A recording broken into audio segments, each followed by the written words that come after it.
We did not think we would have another love story. Neither one of us did. And you know what? It almost didn't happen. Hi, I'm Jen, I'm Philip. and we are Second Chapter Love. Well, let's tell the story because, we were both in different places. We were broken, but slightly differently. Do you want to go first?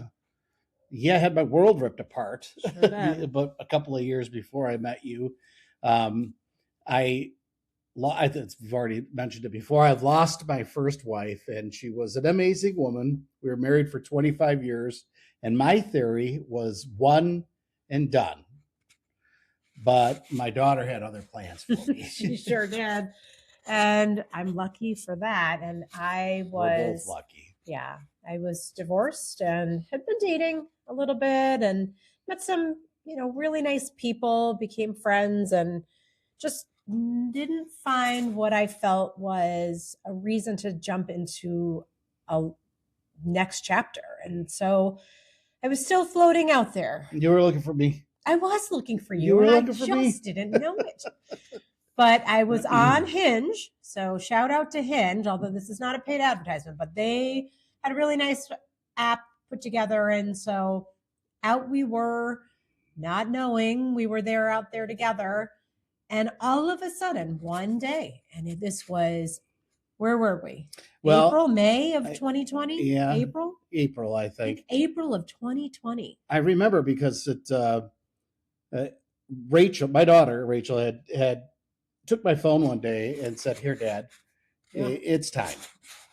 So she kind of put it together for me because I'm not going to go to that. I will say I had a couple dates too that were, well, it's disaster is a good word. It just didn't, I mean, absolutely. And, I was of the attitude of one and done. I mean, I had such a perfect life. I went through some hard things but the loss of my first wife, but it wasn't, I was fulfilled, but I had a big broken spot in my heart. You did. And I just think in the end, we were probably at the position where we weren't looking for someone to complete us. We were just trying to live our lives. I just wanted somebody to talk to. Do you know. Remember? Yes, I do. I do remember. And we probably don't want to tell that story. I know, but there we went, right? And so I reached out first. I took the first step. Yes. And I saw his profile and I said that I liked your smile. Now, I had always heard of catfishing. Stop. But I didn't think it would ever happen to me. Because I looked at this and I said, this can't be real.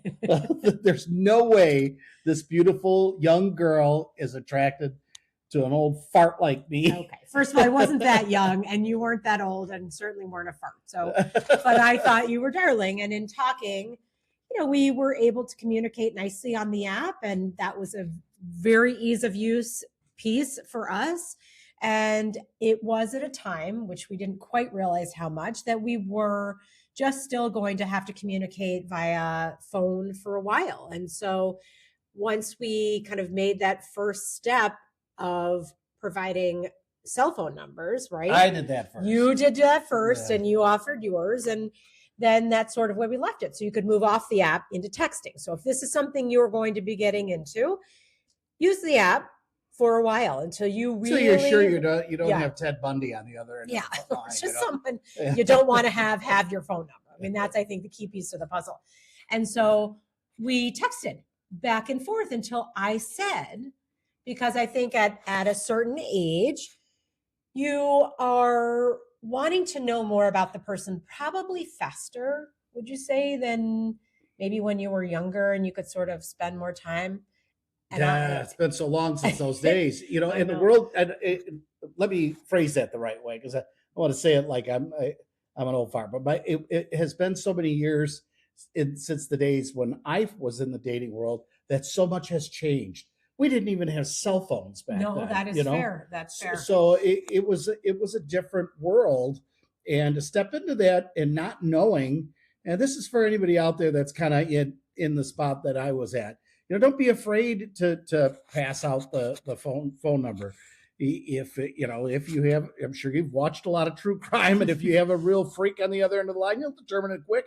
You can always block a number. Yeah. But boy, sure glad I didn't, because right away, and I remember the first time you called me. Well, let me back into this real quick, Okay. because once we did do the phone number thing and we were texting back and forth, I said, let's get moving here, right? Let's talk on the phone. And someone parked the brakes a bit, because Phil was like, but it's working. Like, this is great. Yeah. This is working. Let's not screw it up on the phone. Yeah. But that's okay. And so I think kind of a funny moment was pushing the envelope a little bit and saying, here's the deal. It's going to be this day, this time. Let's do it. Let's just get on the phone just to hear each other's voice. And I bet it will work. And was I right? Well, not this. Yeah, of course you're right. It was terrific. I get, you're telling the story, and I could, from your side here, and I could still remember how that felt. I mean, it wasn't like 100 years ago, but I mean, we've got a lot of water under the bridge since then, and just that hearing your voice for the first time was like, wow, this is a person. Yeah. I think that definitely stood out for me. I can, a lot of us can place, time, and I can remember where I was when that happened. So that definitely stood out for me. But, that was, again, as we mentioned, sort of an odd time. So we spent a lot of time in the spring of 2020 before we met in person, getting to know one another. And I think that's such a big piece of a second chapter. And yes, wanting to have someone that you talk to, but someone that you make a connection with. And I think for me, I was able to connect with Philip. I was nice. I remember telling my friend at the time that where we were into the phone side and we were talking and we would have these calls. I can remember telling him that every time I hang up with her, I can't wait to call her again. And then we met, and it has been now, how many, since 2000, since May. Anyway, it's been a few years. Even today, I can't wait till I see you again. And I feel the same way. I think, kind of that first beginning was meeting outside and yeah. So it was COVID. So our very first date was at Metro Beach, because it was kind of not halfway, but it was really not close for either of us. But it was time to meet, and everything was closed. There were no restaurants. There were nothing. So we had to meet outside. Were you scared? It was a beautiful day. Man, it was a pretty day. Do you remember that? But were you scared? Were you nervous? Yeah, more so after I met you. Yeah. I think I got afraid a lot afterwards. Well, I think that's probably the case. I mean, I think, timing can be what you make of it, right? So I think you were ready in the sense that you got online and you had a couple dates. But I think as feelings started, right? We talk about the feelings. I think that probably for me, seeing you and dating a widower was certainly something that was new, sure, different, right? For me. And so that was very different. And I didn't know you. So I didn't know what the, happy Phil looked like compared to a sad Phil. I could just sense something didn't feel right for you. Just a broken toward guy, the beginning. I was just a broken guy, Yeah. A lot of me died and went to heaven with her, so a big part of me. I'm not the same person. I'm not. Right. You can't be. No, and you have completely redefined who I am, I think. Our relationship has. I think we've, kind of you done help that me for heal, one you another. help me grow. And even today, you still do that. So. Well, and I think one thing that, we will get into as we keep going and through this journey and sharing this with you are some of the really important parts. I say for myself, I'm kind of a little nerdy and I like to research things. And I remember early on when we were dating and I was trying to figure out how do you date someone who had lost someone. And I, of course, use the internet to Google that. And she Googles everything. She said the first time she met me, she Googled where I live. This I find later. Well, I'm telling her I live out in Shelbyville. Oh, really? Yeah, I know.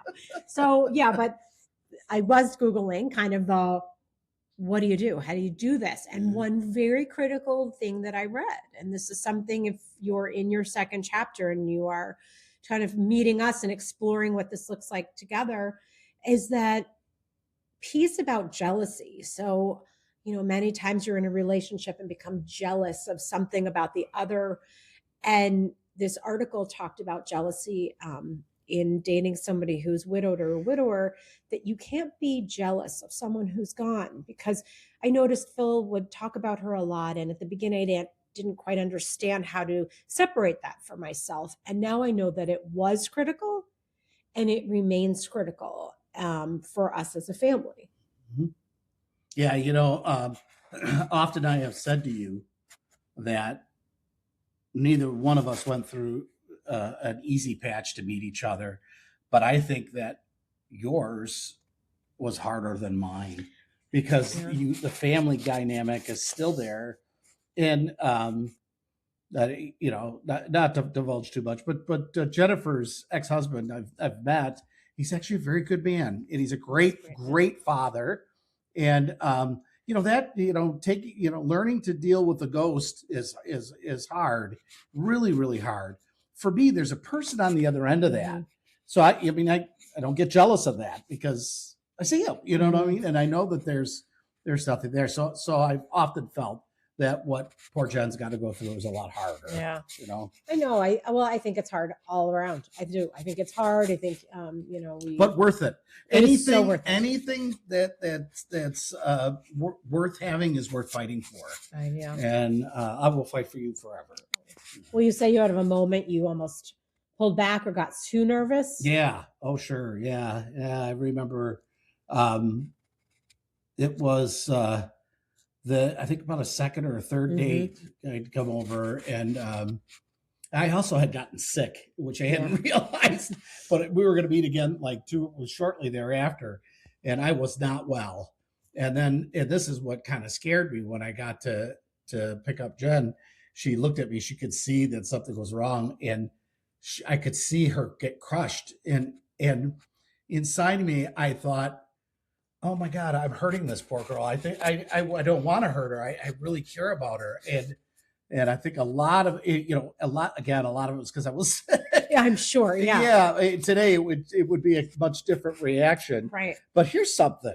Okay. So that's not what I would say is one of our most pleasant experiences. No. But it was definitely one of our most growth experiences. I think you're right. I mean, we can still look back. We actually have, I'll see if I can find it. I'll pop it in here during the video, but we have a selfie that we took. I think it was the first picture that we took together. I have a picture of Philip when he was waiting for me at the park, and I have that photo still.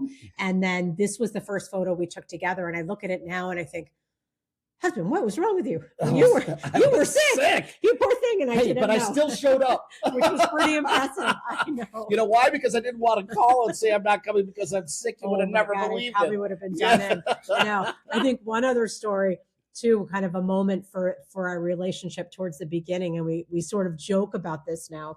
There was a restaurant that I met Philip at. I know he's his story. And I met him there, and he said, would you like to meet for lunch? And I'm thinking, lunch? Like, it was, I don't even know. I must have been a weekend because I was, unable to get out of work at that time. And so there I was, and I'm thinking, why does he want to have lunch together? So I walk in and I sit down. Back up a little bit too. I pick a restaurant that's like halfway between the two of us. That's true. Which, by the way, is one of our favorite restaurants. Best restaurant. We'll get to it. Yeah. But anyways. So I walk in, I sit down, and I can just sense something is up. And I'm thinking, oh my God. It's over. It's over. He's going to break up with me at the restaurant for lunch. So preemptive strike, because I'm super emotional. I go to the bathroom and I'm like, oh my God. And I break into tears by myself in the bathroom, obviously, by myself. Get the tissue, wipe my face. You've got to go back out there and face this. He's just not ready. It's okay. That wasn't it at all. Tell her what tell him what I said. He thought I was embarrassed to introduce him to people that we knew, which was the farthest thing from the truth. But I was very well, as time goes on, conscientious. You are very guarded. I'm quite guarded. And very, believe it or not, this is kind of flies in the face of what we're doing here. Yeah. But Jennifer is a very to herself kind of person. And so this is a big deal. I'm proud of you. Yeah, So I know. So that was But anyway, the so whole. tell them what we call it. Well, it's our breakup restaurant. So it's like, do you want to go get Italian at the breakup restaurant? And the answer is always yes, because they have the best lasagna. Or this is another one. Do you feel like breaking up this weekend? Really? Yeah. Sure. I would love that. I mean, that almost might be the moment where it shifted from like maybe to this is real. Yeah. Because we kind of, and it wasn't a fight by any means. It was just the feelings really. Well, I needed to know. You were hurt in a way. Yeah, I needed to know that. I mean, look, if I don't fit your mode, I'm out. I'm done. I don't want to get any more invested. Yeah. You know, I've been hurt, and I don't not hurt intentionally by somebody, but unintentionally by somebody. No, absolutely. And I don't. If we didn't fit, it would have crossed. It would have crossed. It would have been time. Yeah. It would have been time, but it wasn't time. Yeah, thank God. And you know, this was something. This was the moment. I think really this was the maybe to the it's real. And you know, that was cool. I love our story. I really do. You know, there's struggles, there's difficult times. Yeah. But what would you say to somebody who, you know, was really thinking this might be it? I think I'm ready to try again.